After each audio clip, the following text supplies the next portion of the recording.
C'est contre le terrorisme ni a forman kura wɛrɛ nin blende ninnu de bɛ se ka sababu ye ka jigin ka taa an ka kulu sanfɛla baw an ka wo kɔnɔna baw ka taa bila o kuma na fɛn min ye yɔrɔ minnu bɛ yen ni bɔgɔ nɔrɔnɔrɔw bɛ yen fo ka taa bila ba kɔnɔnaw la nin blende ninnu bɛ se ka cɛw ta ka jigin n'u ye des matériels encore de transport de troupes donc nin ye araforu bɛ taa ni cɛ min ye nin ye camion type kura wɛrɛ tun aw yɛrɛ ɲɛ b'a la ça c'est de type Gourdjane type Gourdjane tɛ dɔwɛrɛ foyi ye.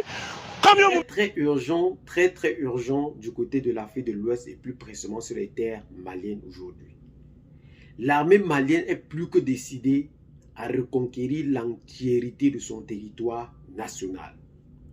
Et pour cela, rien ne détournera l'attention de l'armée malienne pour la sécurisation de son territoire, comme déclare d'ailleurs le chef d'État général des armées, Oumar Diarra.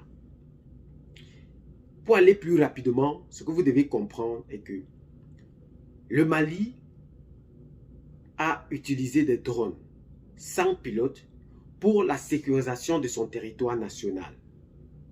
Mais il a été subitement abattu par aujourd'hui une puissance étrangère selon le gouvernement malien, puisque le génie Moussi, qui est une force terroriste du côté du nord du Mali, réclame l'avoir abattu.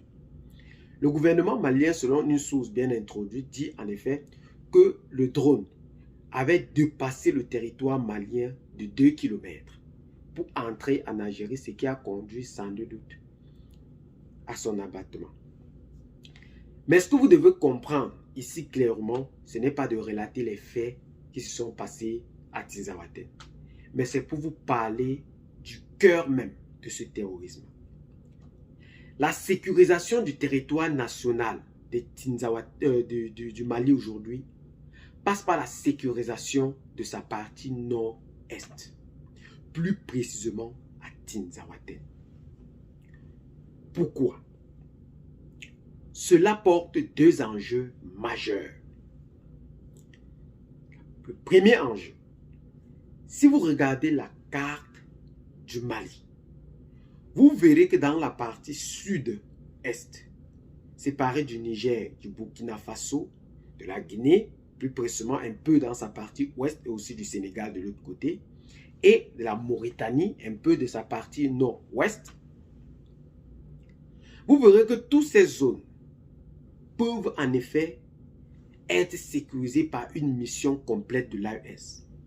Mais la sécurisation du territoire aujourd'hui est brouillée par cette piste à Tinzaouatène, parce que c'est le cœur des échanges, non seulement entre le CSP qui sévit actuellement dans sa partie nord et aussi le génie.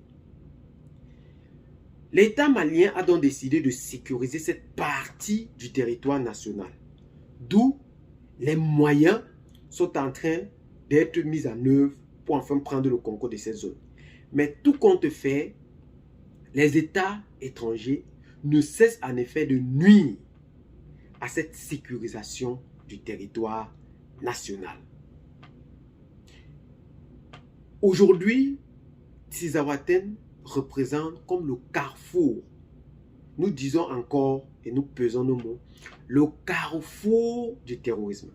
Parce que tout part de ces parties nord-est pour non seulement descendre jusqu'au sud, pour entrer non seulement au Burkina Faso et au Niger, et nuire aussi à la partie des trois frontières que nous savons aujourd'hui plus précisément. Mais ce n'est pas tout. Le deuxième enjeu aujourd'hui que vous devez comprendre, très géostratégique, c'est la partie nord-ouest du Mali, plus précisément avec la Mauritanie.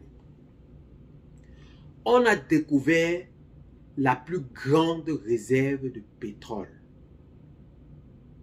qui surpassera même la production du Nigeria dans sa partie nord-ouest, directement séparée avec la Mauritanie. Nous voyons ici que cette découverte ou le contrôle de ce pétrole, encore une fois de plus, revient sur la table. toute cette partie doit nécessairement être sécurisée.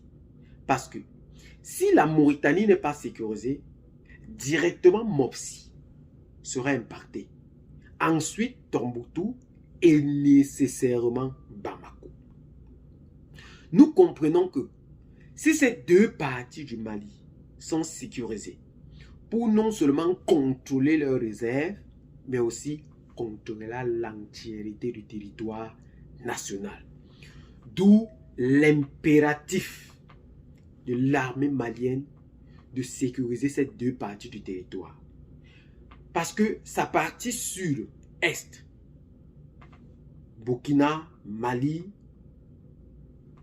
Guinée, un peu de ce côté, et le Sénégal un peu plus à l'ouest, sud-est, est déjà un peu, en réalité, un peu plus calme.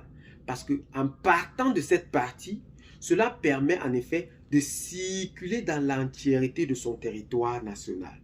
Or, en sécurisant un peu Kidal, en prenant en otage Kidal, cela va contrôler non seulement ces zones de descendre jusqu'à dans sa partie sud. Et encore une fois de plus, de sécuriser tous ces réserves dans sa partie nord du territoire. Et pour contrôler en effet Bamako. Ça, c'est l'enjeu majeur que vous devez comprendre aujourd'hui. Et pour cela, tout est mis en œuvre pour empêcher l'armée malienne de prendre ces décisions pour sécuriser en réalité son territoire national. Et le président de la République, le général Assimi Goïta aujourd'hui, est plus que décidé à prendre cette mesure en main pour démontrer non seulement la capacité malienne à pouvoir sécuriser cette partie du territoire, mais aussi à promouvoir un avenir meilleur et radieux à ses fils et filles du Mali, non seulement de l'intérieur comme de l'extérieur, qui a toujours rêvé, en tout état de cause, bénéficier d'un pays meilleur, bénéficier de cet avenir radieux, non seulement de sa génération présente, mais aussi d'une génération future. L'espoir est donc posé aujourd'hui sur la collaboration entre ces trois pays de l'AES, qui décident en réalité de porter le destin même, non seulement de cette partie ouest du continent africain, mais aussi de l'Afrique tout entière.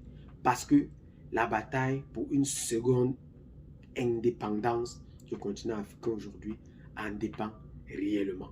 Et le colonel Assimi Goïta et ses hommes aujourd'hui sont plus que décidés à mettre à nu ceux qui veulent entraver l'avancée de cette sécurisation du territoire national.